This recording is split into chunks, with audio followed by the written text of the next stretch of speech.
Well, I was a full-time stay-at-home mom facing a divorce. And, well, I needed to figure out something that was flexible and lucrative, and I could work around my daughter's schedule. And honestly, bookkeeping almost seemed too good to be true.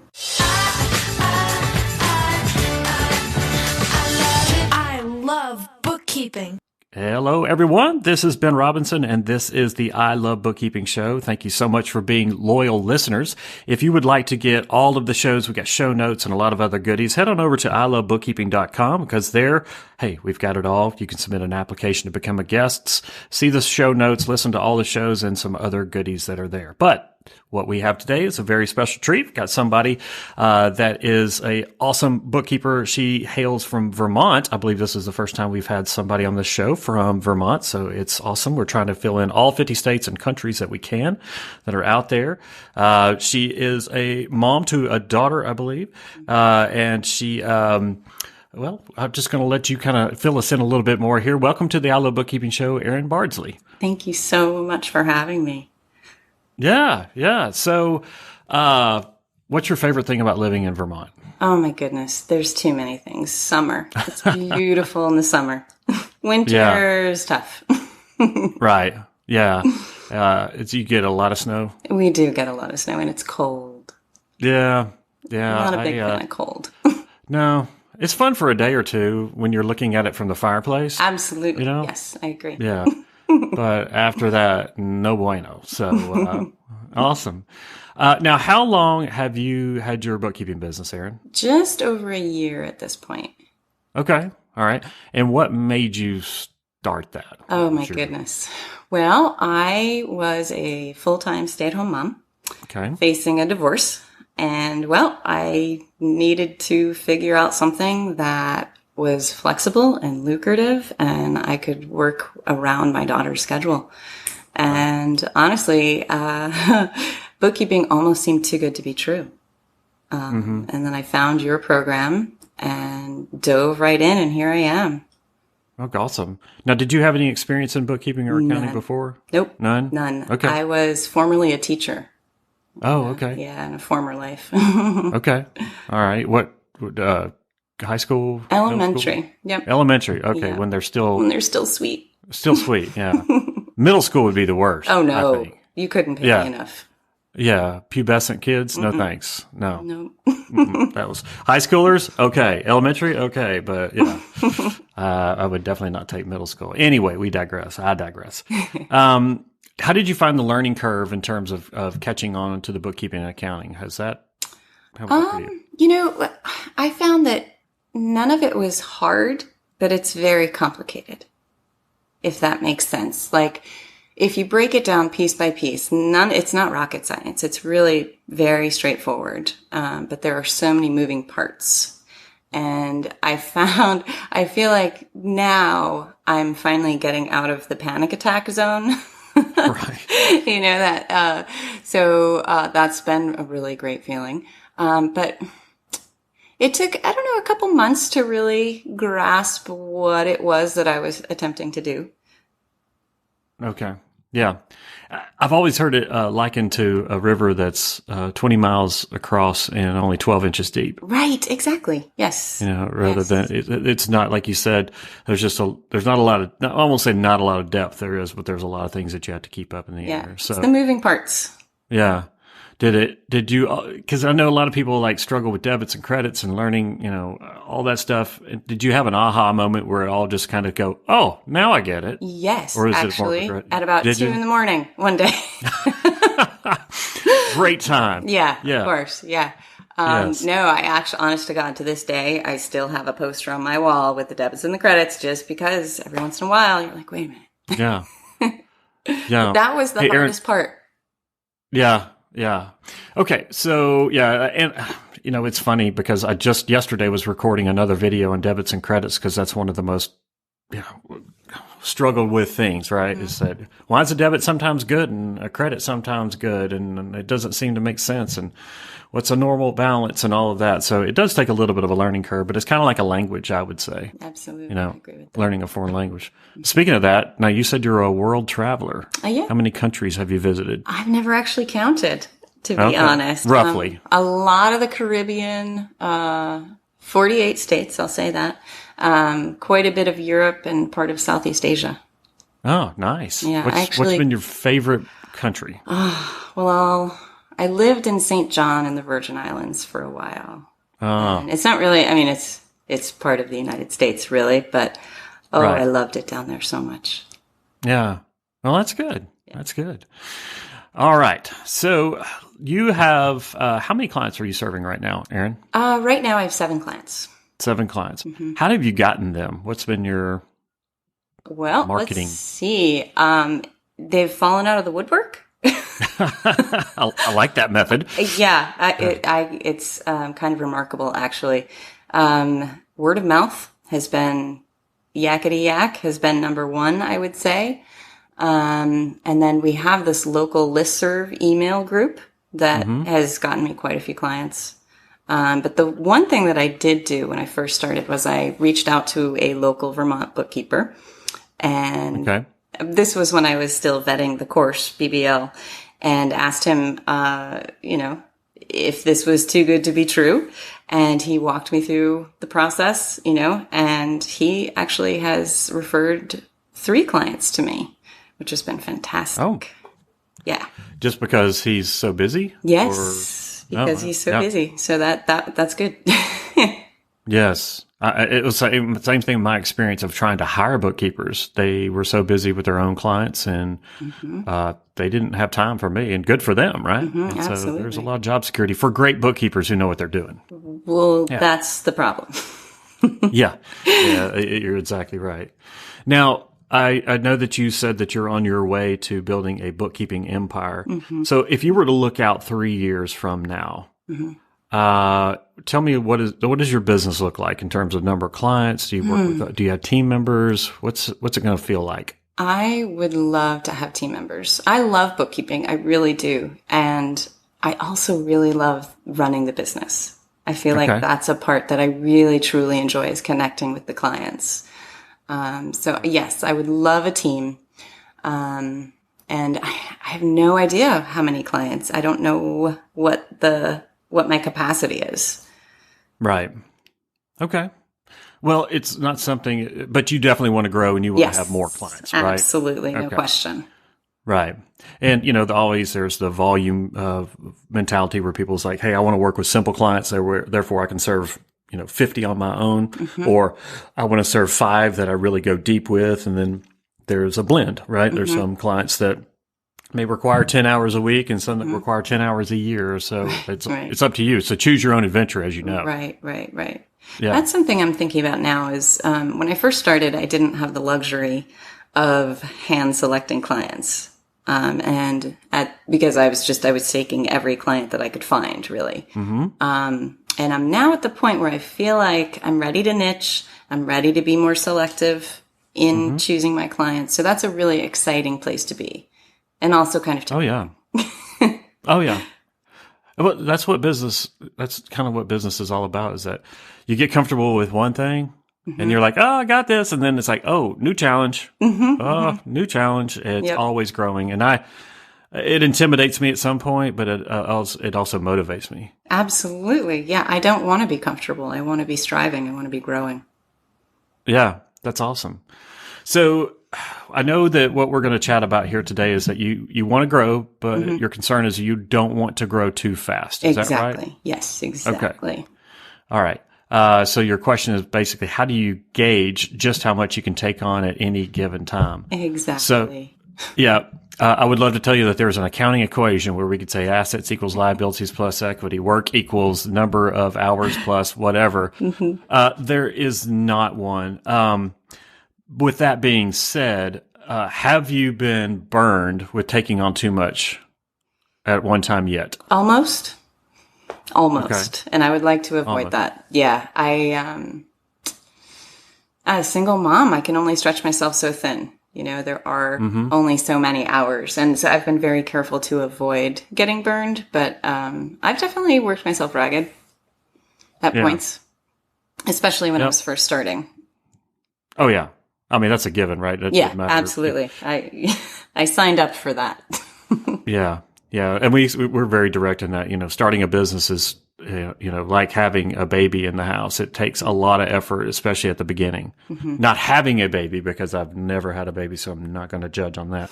But just having one in the house, which I've had 3 at certain points in my life, at first they just take they take a lot of attention. Everything. But when they're teenagers, the only thing I do is give them money, right? So, but yeah, and so there's no like easy way to say how many that you can, but a couple things before we kind of get into specifics on that.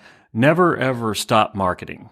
Okay. Now, marketing doesn't have to be advertising, doesn't have to be spending money, but it does mean putting the word out there that you have bookkeeping services. These are the clients that you serve. Doesn't mean you have to take the clients on. But the reason that I give you this is from bad experience myself of having a bunch of clients, getting them all at once, and then going, oh crap, I got to stop my marketing. And then everything settles. And you're like, oh, well, now I got to get my marketing back up. And it just puts you on this roller coaster.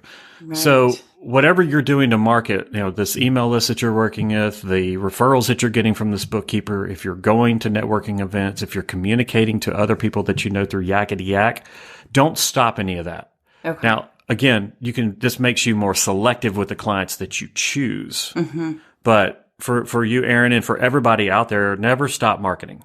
Right. Because you want a continual, because it's going to keep you off the roller coaster. Right.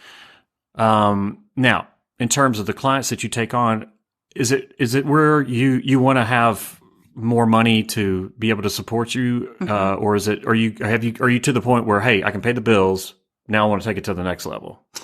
Yeah. I would say that I can pay the bills. I'm pretty, I'm reasonably comfortable at this point. Right. But I would like to be more comfortable. Yeah. We all would in that case, right? So one thing that you have a luxury on your side is that you don't have to take on more clients. Right. You want to. Yes. And as you mentioned, when you first started, you take on pretty much anybody. And then about 2 hours into the project, you're like, why did I do this? Right. Exactly. Yeah. So you can be more selective. That being said, you want to work on quality clients and not just the quantity of them. Exactly. What's how many clients have you taken on at once, like within a couple of week or a month period? Only actually 2 at once. Okay. Is the most that I'll do at this point. Okay. So it doesn't sound like you've had a problem with this. You said you had an almost problem. Yep. But, and those are typically short term. I mean, let's face it, when you bring on a new client, it's chaos regardless. I mean, you can make it a little less chaosy with processes and all of that, but it's still going to be difficult. It's still, you're learning them. You don't know anything about them. You're bringing them on. It's new. So it takes that learning curve. And so it feels, when you're inside of that for that first week, 2, a month, whatever the case may be, you're feeling overwhelmed. You're like, oh my gosh, I can't take on any more clients. But really you can, because, it takes some time. So, one thing I'll just tell you is don't stop marketing. And number 2, be selective in the clients that you do take on. And another thing is, consider raising your rates on new clients. About that. Yep. Yeah. Oh, have you ever had a prospective client turn you down because of fees? Just one. And so then I realized that I didn't want them anyway. Yeah, believe it or not. I've had amazing luck. So 7 and 8. You've closed basically 7 of 8 meetings that you've had. Is that right? Or for that reason. Okay. So that's a very high close rate. So whenever I always said, and this is just a rule of thumb, I always said I wanted about 25-30% of the clients or prospective clients I work with to not use me because of fees. Okay. Because, if everybody's accepting you, that means you can raise your fees, right? And you're not at that money. So I would consider that to be a thing. And I'll tell you also, a lot of us think that and a lot of clients are looking for the cheapest deal, and that's not who we want to serve. Right, right. But the clients that you actually want to serve want to pay more because they feel that they're going to get a better service, and that is actually true a lot of the time. And, it's like if I go and I want to buy my dad a nice bottle of wine for his birthday, what do I look at? I look at the price, right? I mean, not that it's always indicative, but, now they have the little score thing, so you can say, all right, it's a $30 bottle of wine and it gets a 95. Okay, that's that's a value right there. But, I'm not going to buy the $4 chuck at Trader Joe's, which is a place we have down here, for his birthday. I'm going to look at a little bit more expensive one, and it's typically true. So I would encourage you to, look at raising those fees. Okay. And exciting. it takes a little, with the new clients, and then you can kind of go back and retrofit your older clients. But raising those fees, that's an important thing to do right there. Any other marketing avenues? So you have this bookkeeper who's sending you referrals. You have Yakety Yak, where he's basically just speaking to people that you know. You have this email list that goes out. Anything else that you're doing? The Pro Advisor website. I've had a few leads from that as well. Okay. But that's it. Honestly, that's all I've done. Okay. I don't even have a website, which is next on my list. Yeah. Okay. Yeah.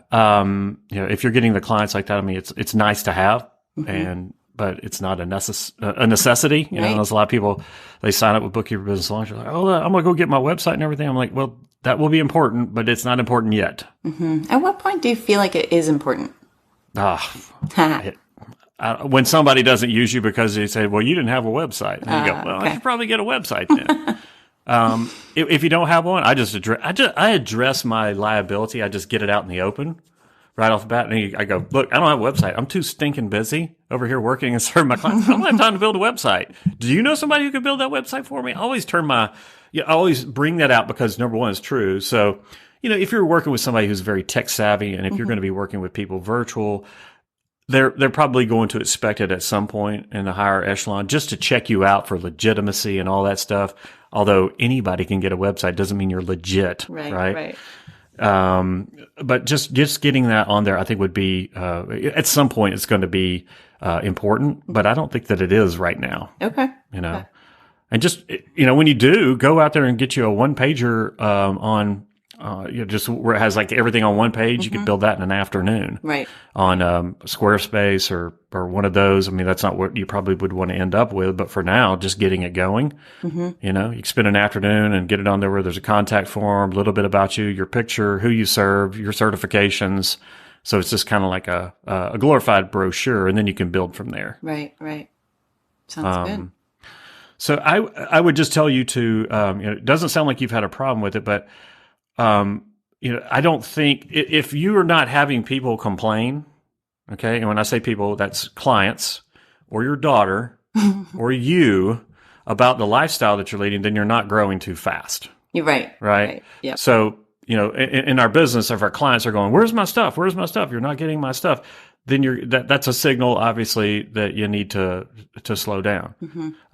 If you're working until 2 a.m, and you're not getting to spend as much quality time with your daughter, that's the family side of things saying, slow down. And then in your head, you're going, okay, I'm just spent, because we have, in our business, obviously the first quarter of the year is a time when people have a heightened awareness to come and get us and to use us. Right. So we go through these cycles, and we want to, take advantage of those. And that's the time where you're getting clients when you don't need them. Right. And when you need them, they're not coming to you. So it's this, it's this weird thing. But unless you have those problems, I would say keep going and keep growing, because in my opinion, there's only two types of businesses, those that are growing and those that are not, that are dying. Right. Well, I've been very cautious. I don't want to get in over my head. I want to do a good job. Yeah. That is my ultimate goal, is to be valuable. And I feel like I can't do that if I have too much on my plate. Yeah. Well, here's another little trick that you can do. that I learned from a different industry is that let's say that you were talking to two perfect clients today and both of them said, yeah, I would love to do this. What we do is we stagger those and we go, look, okay, I'm starting, my next opening is October 1st. Right. And then for the first one, maybe say September 1st. And that way, if it's just you operating as a one person shop, that way you give yourself some leeway and you set expectations and there's things that they can be doing on the front. You could give them a list of all the stuff, action items, and they'll do like one of the things on there if they're like the clients I served. But at least they have one by the time you start working with them, right? But that's what I would do is just that way you can, you don't have to take them on right then, but temper that expectation from the beginning. Like when you start talking to me going, look, hey, thank you for, talking with me about my bookkeeping. I just want to get a couple things out of the way. Number one, my rates start at this. Number two, my next opening is this date. Just want to make sure we get those preliminaries. Probably wouldn't lead with that, but right at the beginning of the conversation, just so that you're not wasting their time or your time on somebody who thinks that you're going to do it tomorrow for $5. Right. Right. And so you may be, so if you don't stop marketing, you're still having these conversations. You may say, I'm 6 months out, and people are going to say, no, I can't wait that long. And that's fine. Right. But if you get to that point, that's when your radar should start going off saying, okay, I got to get help. Right. Right. I need to get somebody in here. And the first hire you should do is a VA, right? And I say hire. Right. But it's really just as a contractor to take off those tasks so that you can focus on what you can focus on. So should focus on. I totally made the mistake. I absolutely stopped marketing, stopped the push because I felt full and I knew that I wouldn't be taking on new clients, and it didn't occur to me that I could make them wait. Yeah. Well, I did the same thing, Erin. So I'm speaking to you from bad experience, But yeah, that's something. But again, you don't have to take them on. You can be a little bit more aggressive in your pricing, all of that stuff, and so that you don't spend a lot of time marketing to knuckleheads. Right. Just get that stuff out of the way, like pricing. Hey, my prices start at $400 a month, or $500 or $1 million. I don't care. But this is where they start, and this is my availability. Okay. And just temper those expectations. And another thing that does, it's not a trick, but it lets them know that you're in demand, you're organized, and and that you're upfront with everything. Right. And so, the worst thing is to get all the way down the road and give them a proposal, and in their mind they were thinking it was going to be $100 a month, and you're at $1,000. And now, you've wasted your time, they've wasted their time. Let's get those minimum viable things out of the way up front. Okay, that makes a lot of sense. Another area that I'm really struggling with, and I think probably everyone is struggling with, is client compliance. Oh, no. Oh, what are you talking about, Erin? Everybody else's clients are just perfect and doing everything. Oh, God, help me. Now, explain to me what you mean by compliance. I think that I know, but... the slow to produce clients, the clients that you're having to hound. Onboarding is where I'm really struggling with it. Once I've gotten them onboarded, I feel like I've trained them, and the rest of it has gone pretty smoothly. But onboarding has been a nightmare for me. Okay. Hey, do me one quick favor. There's a little camera icon. Stop your video play just because I think that'll help our internet speed over here.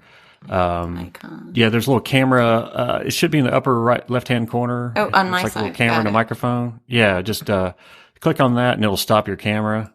How'd that go? All right, let's see if that helps. Okay. Yeah, that may help a little bit right there. Sometimes these interwebs, I think sometime in the summertime it says that I have an average network, and I have really big. So I'm in Vermont, so Well, so we should be good now. Okay. Okay. So going back to that, get them compliant. Get them. So here's a little trick. Something that I learned along the way, Erin, is that I start with a checklist of all the things that they need to do, and a very specific checklist. Mm-hmm. It's not, I need all bank statements for 2018. It's that I need the Bank of America checking account ending in 764 bank statements by month for January through December 2018. Mm-hmm. that's one thing to do, is be very specific about what it is that you need. Okay. Now that'll help you about 2%. The other thing that I like to do is that I like to schedule a 1-hour call with my client. And this could actually be a feature that you present to future clients. You give me 1 hour and I'll take everything off of your plate. Okay. You can't do this at first, but what you do is that you schedule an hour to do something like what we're doing here, a video call where you can share screens, they can share screen, and you get everything right there. So you give them a pre-call checklist, right? Okay. So give me your tax returns. These are the things I need you to have your login. I need you to be able to set me up. And now, rather than getting piecemeal stuff, get your client to give it to you right then and right there. Okay.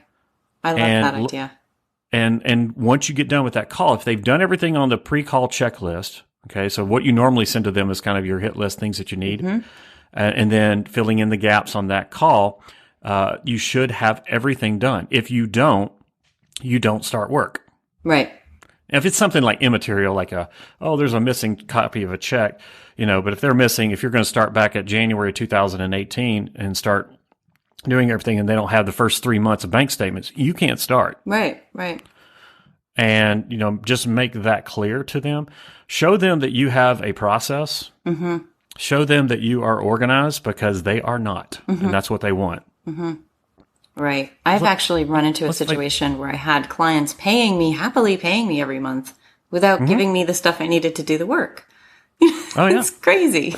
Yeah.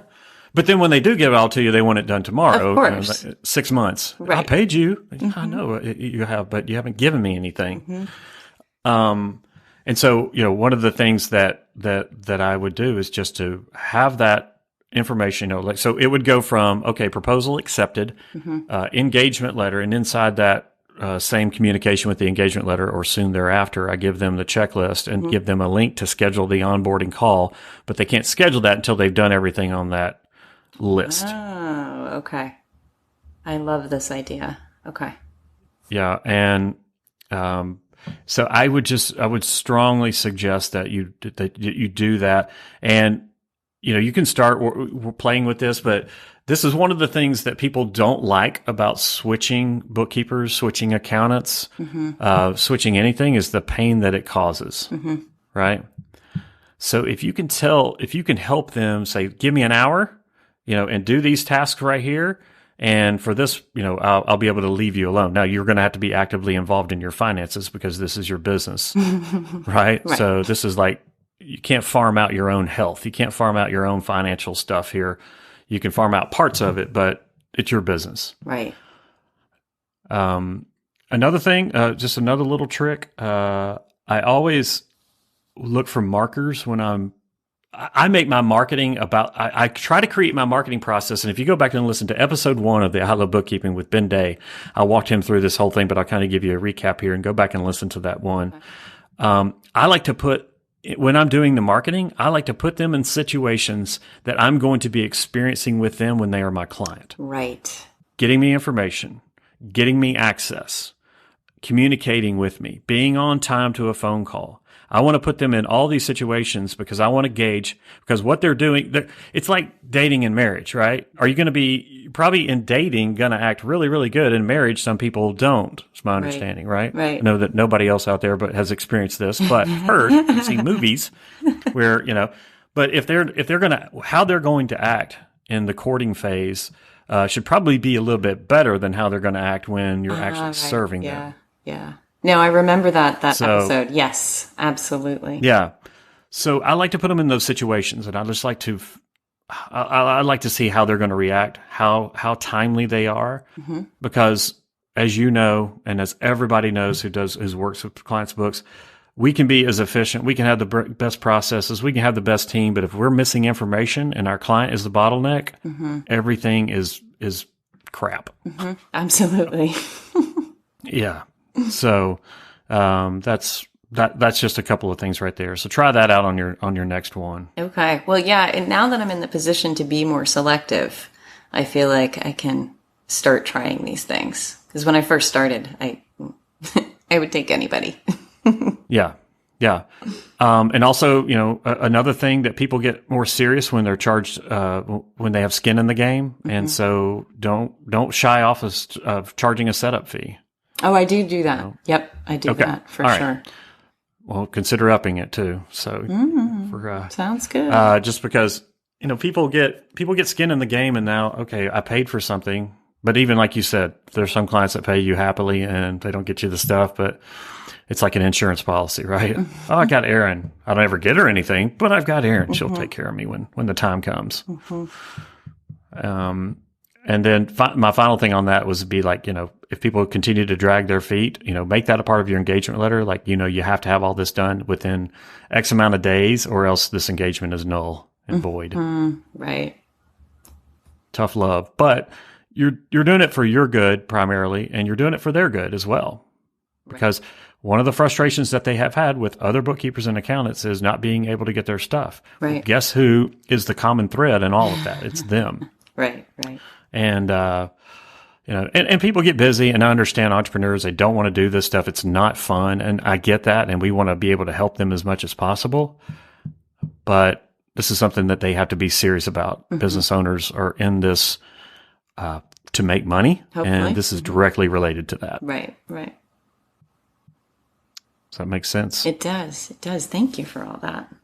Oh, you're welcome. Well, you can take that and $4 and go buy some coffee now at Starbucks.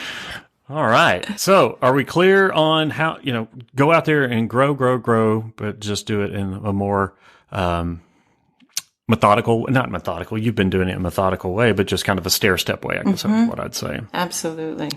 Good. What would you say the first hire would be, a VA? Yeah. So I don't think in terms of people, I think in terms of tasks. Right. So I think of what task can I offload? Not what person. The worst hire to make is hiring a bookkeeper and saying, hey, you manage these 3 clients now. Ask me how I know that that's a horrible thing, because I did that numerous times before I kind of realized what I was doing to mess us up. And so what I do is think of the tasks that I can offboard. And there's a lot of episodes here on I Love Bookkeeping where I've gone through the task audit and starting to say, hey, you can go on Upwork and hire a VA for an hour a month, or you can go on, find a local one, or I don't know if that would be possible. It's a virtual local assistant. Anyway, somebody who could take those tasks off and start with one, right? Just start with one task, and then it starts to become fun, because you're like, oh, now I don't have to check my email anymore except for the important stuff. And then, oh, now I don't have to, reestablish the bank feeds. And, it starts to become, what else can I offboard? But the least complicated, most rote tasks that you do are the ones that you would want to offboard first. Right. Okay. And those are also the cheapest ones to offboard first. Right. That makes sense. Also the ones that add, as little value to your value proposition. Answering emails that are, not really important. Your clients don't care about that. They don't pay you for that. So why do it? Right. But yeah, a VA is typically the first person, and it's a contractor, as long as you comply with the rules of what makes a contractor and all that in the U.S. But typically going to start off on an hour or 2 a week. Okay. It's so exciting. Yeah, it is. It's to me, it's like a puzzle. It's like a game. You're always learning new little tips and tricks and hacks, and that's what makes our community really good. Is that I see people in there like, oh my gosh, that's a great idea. Why didn't I think of that? Right. So, all right, Erin. Well, thanks so much for being on the I Love Bookkeeping show. If people want to find out more about you, I think that we've got you're on Facebook, right? So they can go. So go and check out Erin Bardsley. I appreciate you playing along with us here today on I Love Bookkeeping. Oh, thank you so much for having me. You're welcome. Listen, if you would like to hear more great conversations just like today's, then I want you to head on over to ilovebookkeeping.com. There, you're going to find all of the shows, the notes, and some other great goodies that we have for you there. Now, if you'd like to be a guest on the I Love Bookkeeping show, there is a link that says Be a Guest. Go in there and we'll walk you through the process of getting on the show. And finally, to discover more about our programs, go to the courses page on the ilovebookkeeping.com site. There you have it, another great episode of I Love Bookkeeping. Thank you for being a proud listener, and thank you for being a bookkeeping professional. Enjoy the rest of your week. I love bookkeeping. Here's a little shout to all